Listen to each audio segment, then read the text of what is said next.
Seduction is a bit like a job interview. The man plays the candidate, the woman the recruiter. Each tries to obtain the most valuable information from the other while hiding their own gray areas. On one hand, the candidate has a 2-year gap on his CV because he was fired for serious misconduct and spent his unemployed days leveling up Call of Duty. He's afraid the recruiter will discover his secret and question him about this gap. On the other hand, the recruiter wants to learn as much as possible about him because she's looking for the best candidate, while avoiding admitting that employees don't last more than 6 months at her company because of a tyrannical manager and an unbearable working environment. So both conduct a silent investigation to uncover the hidden side of things.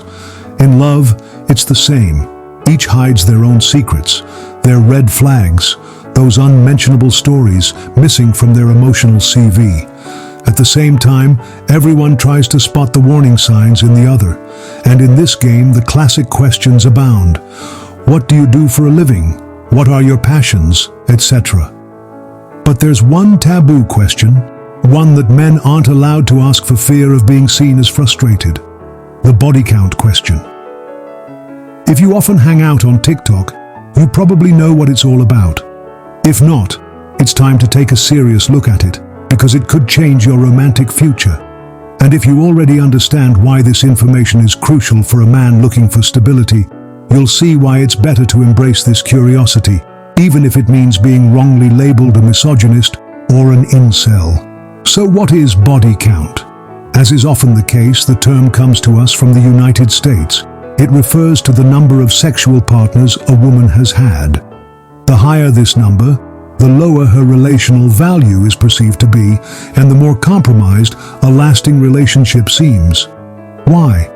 That's precisely what we're going to examine.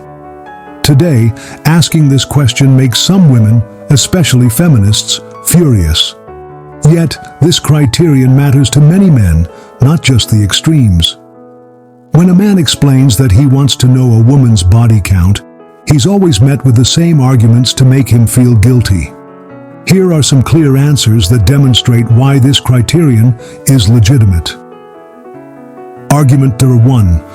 Why does it bother you to know how many men she's had? It's simple. When you want to build something serious, you seek to establish lasting trust. However, if a girl has had 14 partners by the age of 20, that's a big warning sign. It shows either that she hasn't been able to make a lasting choice or that she easily gives in to advances.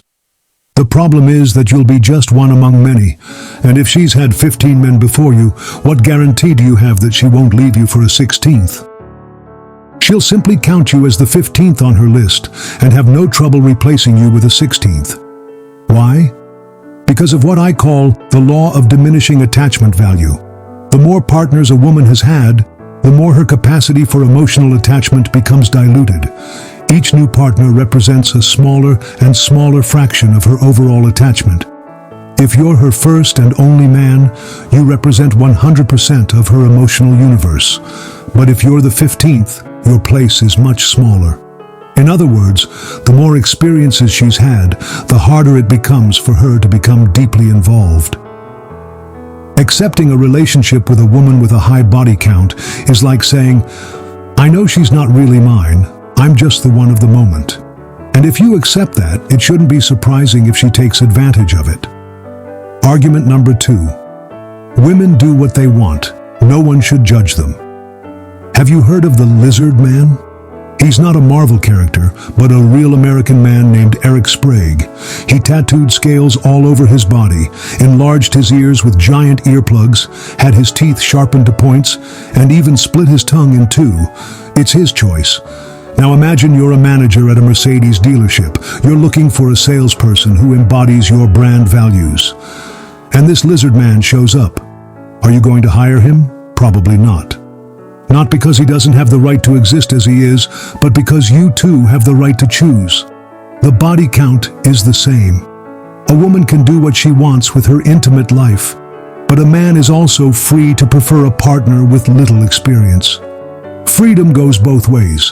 When a woman accuses you of being judgmental, it's often revealing. Deep down, she knows that her high body count penalizes her in the eyes of some men. She may very well enjoy sex, it's her right, but she doesn't want to face the consequences. She wants freedom without the scrutiny of others. In short, she wants to be the lizard man and land a traditional job. It's unrealistic, and while she denounces judgments, she doesn't hesitate to judge you for your standards. This is blatant hypocrisy. Argument number 3. The past doesn't matter, only the person of today matters. Let's take a deliberately extreme example. Imagine a man with a troubled past, an alcoholic, a rapist, and one who tortured animals in his youth. Today, he says he's changed. Are we going to blame a woman for refusing to be in a relationship with him? Of course not. Her past raises too many red flags. So why would a man want to ignore a woman's past? Why should he take risks without questioning what that past reveals? Once again, this is a flawed argument based on false equality. Argument number 4. The body count is a patriarchal invention to control women. False. It's not patriarchy, but biology that dictates this reality. There is a fundamental, natural, and immutable difference between the sexes. A truth we often forget. When a woman gives birth to a child, she knows with certainty that she is the mother. It's obvious she carried it, but a man has no immediate biological guarantee. Without a paternity test, he can never be sure that the child is his. A woman knows beyond a shadow of a doubt that she is the mother of his child.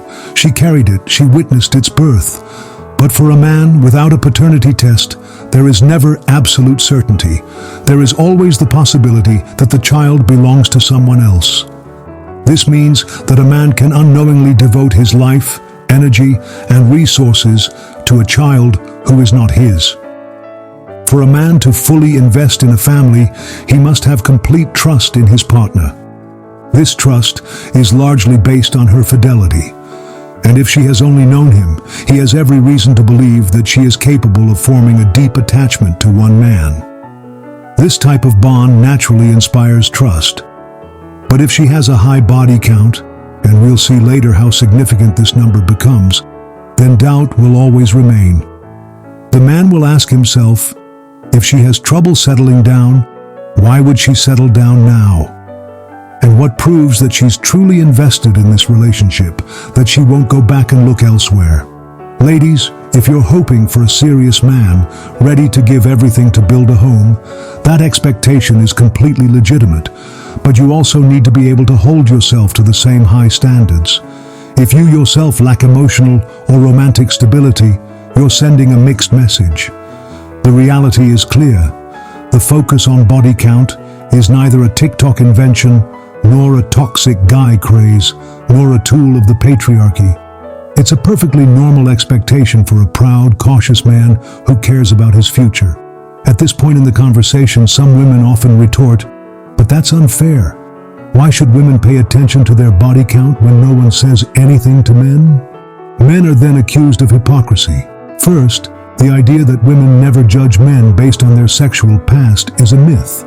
When you ask women looking for a serious partner, they say they want a man with some experience, but not too much. According to a 2016 study, ideally, a man should have had 2 partners before them. Even if what women say doesn't always correspond to what they actually do, it reveals a clear trend. And this average applies to men as well. Few women want a man with a very high body count. So no, there isn't some vast patriarchal conspiracy that allows men to do whatever they want while women are judged. On the other hand, in the game of seduction, a man who has seduced many women is often perceived as competent, whereas a woman who has had many conquests is generally judged as not very selective. Why? Because in the dynamics of seduction, it's the women who choose and the men who apply. A man who lands a lot of romantic jobs is seen as a good candidate. A woman who accepts everyone is seen as a bad recruiter. Every time the subject of body count is raised on social media, in podcasts, or on YouTube, a section of the media erupts. Because this topic has become a modern taboo. Why? Because the sexual revolution has liberated female sexual power. And when a man dares to set conditions, he challenges this new religion of absolute liberation. He exposes himself to criticism, mockery, social exclusion, or worse.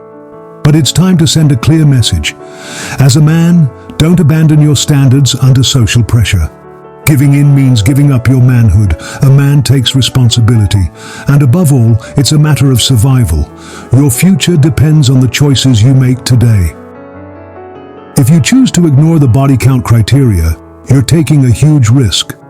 You could be investing your energy, your time, your money, your work, and even your mental health in a woman whose past you know nothing about. In other words, you're tossing a coin, simply because you're afraid of being judged, or because you're too naive. Maybe you'll get lucky, but maybe you'll also end up alone, broke, divorced at 40, bitterly wondering, how could she do this to me? And at that moment, yes, I'll feel sorry for you, because no one deserves to go through that. But you also have to admit one thing: you were warned. Share your opinion in the comments. Tell us about your experience if you've ever found yourself in this kind of situation. Subscribe so you don't miss a thing. Give it a thumbs up. It helps the channel a lot. See you soon for a new gem.